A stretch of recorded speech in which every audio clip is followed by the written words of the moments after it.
Today, I have 3 defensive predictions for this upcoming season, so let's get right into it. Now, as a quick side note, we have heard that Graham Glasgow is set to start against the Green Bay Packers this weekend. Looked very serious when it happened at training camp. That's fantastic news. And also, Micah Parsons may be on some sort of a pitch count against the Lions this weekend. I think the Lions secondary honestly could be the best in football this season, so I'm pretty optimistic about that part of the field.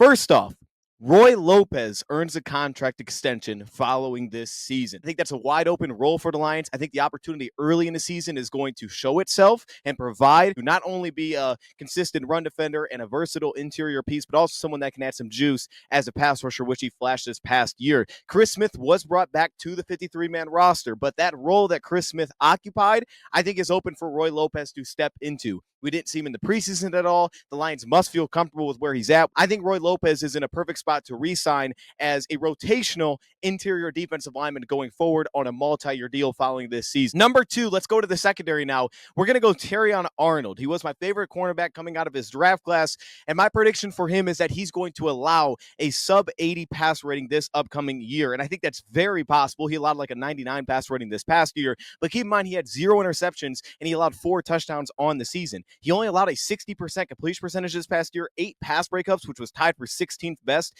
in the NFL. I think he's in line to get multiple interceptions this year, and I think he's easily going to pass a sub-80 pass rating allowed, and I wouldn't be surprised if DJ Reed does the same thing, who allowed a 91 pass rating this past season. But if Terrion's getting more of those number 2 opportunities, I think he's going to have that breakout season we're all hoping for and what we've heard so far, and I think it starts right there with a sub-80 pass rating, which would put him in the top 16, 15 cornerbacks in football based on last year. Brian Branch, this one's bold. Brian Branch is awarded Defensive Player of the Year. Honestly, he should be in this conversation, but it's difficult for a defensive back, especially a guy that's not a corner playing number 1 receiver, and that's a highlight reel that everybody talks about. The safeties aren't always constantly as involved, so I think those guys get overlooked. But Brian Branch is capable of doing this, no question. First off, he's arguably the best run-defending safety in football. I believe that he is. He's one of the best, if not the best, run-defending defensive back in football, and last year would say that as well. 31 tackles, 24 stops, only 5 missed tackles. He was elite last year as a run defender. He's been elite since he's come out of college. Last year, he had to play some nickel for us due to injuries